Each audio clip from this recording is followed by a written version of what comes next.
जय सिया राम। श्री राम जी के विवाह का वर्णन करते हुए तुलसीदास जी लिखते हैं कि अनेक प्रकार के बाजे बज रहे थे।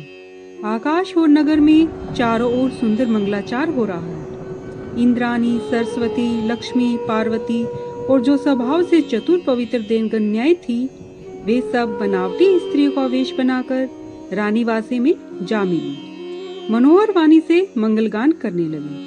स्त्रियां आनंद में ऐसी बेसुध हो रही थी कि किसी ने ये सब नहीं जाना। आनंद के वश कौन किसे जाने। सब राम जी का परिचय करने लगे। मनोहर गान हो रहा है, बाजे बज रहे हैं, देवता फूल बरसा रहे हैं, जिससे शोभा हो रही है। आनंद कंद दूल्हे को देखकर सब मन में प्रसन्न हो रहे हैं। उनके नेत्रों से जल उमड़ चला है और सुंदर अंगों में पुलकावली छा गई। श्री रामचंद्र जी के वेश को देखकर सीता जी की माता के मन में जो सुख हुआ, उसे हजारों सरस्वती और शेष जी 100 कल्पों में भी नहीं कह सकते। नेत्रों के जल को मंगल समय जानकर उन्हें रोक लिया और प्रसन्न मन से रानी परिछन करने लगी। वेद की रीति और कुल के आचार के अनुसार भले प्रकार से सभी व्यवहार ठीक ठाक किए।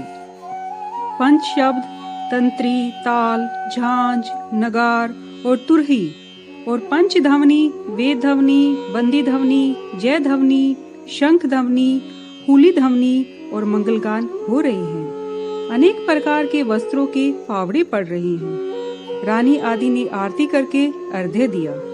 तब रामचंद्र जी ने मंडप में गमन किया। महाराजा दशरथ अपने समाज सहित विराजमान हुए। उनके ऐश्वर्य को देखकर लोकपाल लज्जित हो गए। समय समय पर देवता फूल बरसा रहे हैं और ब्राह्मण समय अनुकूल शांति पाठ कर रहे हैं। आकाश और नगर में धूमधाम मची हुई है। अपनी पराई कोई कुछ भी नहीं सुनता। इस प्रकार राम जी मंडप में आए और अर्घ्य देकर आसन पर बैठाए गए। आसन पर बैठाकर आरती कर दूल्हे को देख स्त्रियां सुख पाने लगी। मणि व वस्त्र आदि बहुत सी वस्तुएं न्यौछावर करके मंगलगान गाने लगी। ब्रह्मा आदि देवता ब्राह्मण का वेश बनाकर तमाशा देखने लगे और रवि कुल कमल दिवाकर श्री राम जी की छवि देखकर अपना जीवन सफल बनाने लगे। नाव, बारी, भाट और नट आदि रामचंद्र जी की न्यौछावर पाकर प्रसन्न हो सिर निवाकर आशीर्वाद देने लगे और हृदय में हर्ष से फूले नहीं समाते। राजा जनक और दशरथ जी की बड़ी प्रीति से वैदिक, लौकिक और सब रीति से मिलते समय दोनों महाराजों की जो शोभा हुई, उसकी उपमा खोजकर कवि लज्जित हो गए। जब कहीं उपमा नहीं पाई तब मन में हार मान ली और मन में यह मान लिया कि इनके समान बस यही है। दोनों समधियों को देखकर देवता लोग प्रसन्न हुए और पुष्प वर्षा कर यशगान गाने लगे। ब्रह्मा जी ने जब से जगत का सृजन किया है, तब से ब्याह देखी और सुनी है, परंतु सब भांति से समान समाज और समाज के बराबर ऐसे समधी आज ही देखे हैं। देवताओं की सुंदर और सच्ची वाणी सुनकर दोनों ओर लौकिक प्रीति छा गई। सुंदर फावड़े और अर्घ्य देते हुए राजा जनक आदर सहित महाराजा दशरथ जी को मंडप में ले गए। मंडप की अनोखी रचना सुनकर देवता और मुनियों के मन हार गए। सुजान जनक जी ने सबके लिए सिंहासन लगा रखे।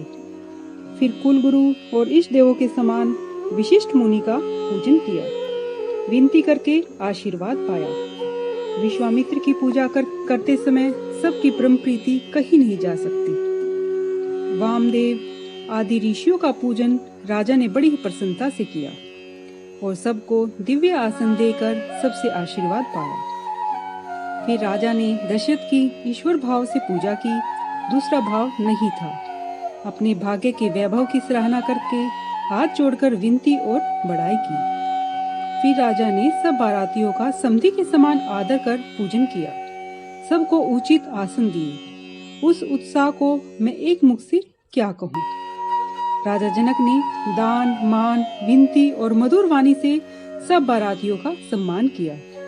ब्रह्मा, विष्णु, महेश, लोकपाल और सूर्य देवता जो रामचंद्र जी के प्रभाव को जानते हैं, वे बनावटी ब्राह्मणों का श्रेष्ठ वेश बनाए हुए बहुत सुख पाते हुए तमाशा देख रहे थे। जनक जी ने देवताओं के समान जानकर उनका भी पूजन किया और बिना पहचाने ही उत्तम आसन दिए। कौन किसको जाने पहचाने, सबको अपनी ही सुधि फूल गई थी।